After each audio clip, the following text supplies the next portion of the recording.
Welcome everyone to the 10th workshop on the social implications of national security, 2017. Hard to believe that we started this workshop series funded by the Research Network for a Secure Australia. We're receiving funding over 5 years on a variety of topics to do with new technology, social implications and national security.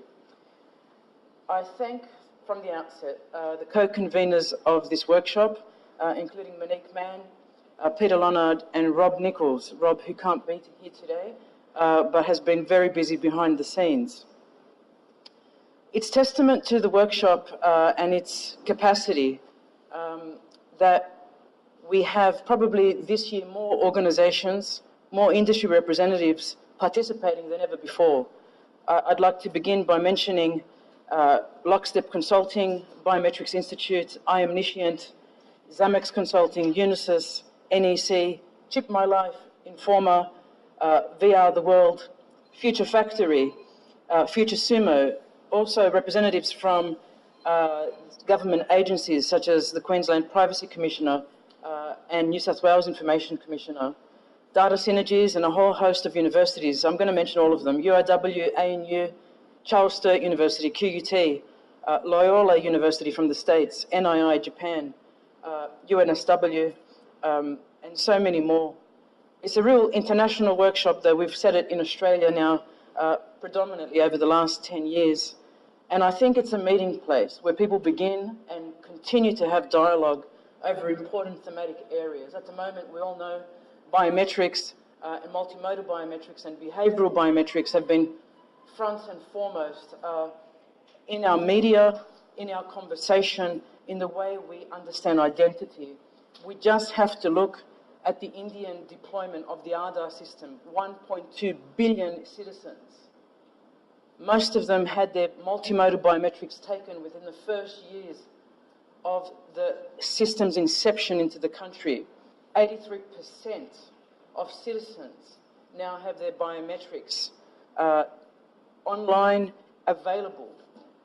Interesting to see what's happening there, because it's the largest rollout of biometrics we've ever seen in the world. Our previous pilots and our previous implementations for banks have been small scale in comparison to the billion mark. How will this work even technologically? Will there be any issues with false positives and false negatives? How secure is it? And what to say when legislation hasn't been created in India to support the rollout of such an identity scheme en masse? India already had their national identification numbering system, but this has somehow overtaken that system. So now what happens when we have employers providing and using the Aadhaar ID number for an employee ID? Is that acceptable? And if so, is this the future? How can we be storing our authentication details, perhaps ongoing on a mobile handset? We are responsible for our biometrics storage. We are responsible to share it where we want to share it as consumers and citizens.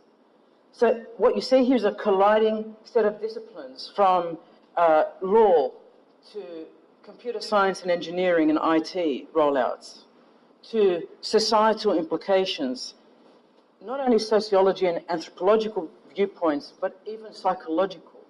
What does it mean for us to give away something that is a physiological characteristic to us as individuals?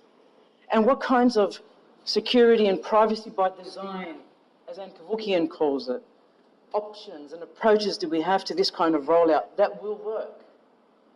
So here we have this melting pot of representatives. I thank you so much for coming to support this.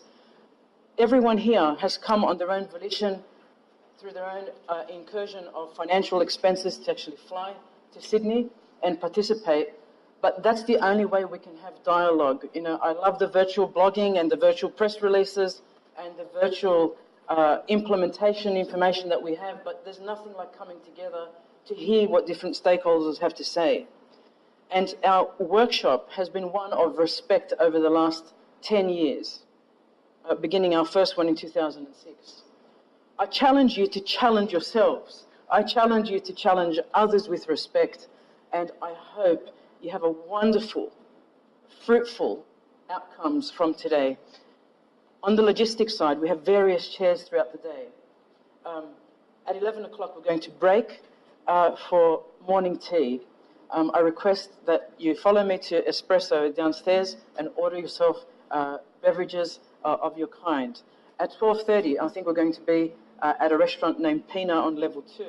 I've booked, but please let me know as I pass around a blank sheet of paper whether you will be free for lunch or not, or you have to leave early. So whoever wants to come to lunch, please just add your name to that list that will be floating around. The men's bathroom is just down the corridor towards the elevators on your right as you exit the room. And also the women's is on the left. In terms of evacuation, there is a stairwell not far from here. And let's hope we are not mesmerised so much by the views if we have to leave. Thanks to the Sydney Business School, thanks to URW. Let's have an awesome day. And I introduce to you our keynote speaker from Unisys, John Kendall.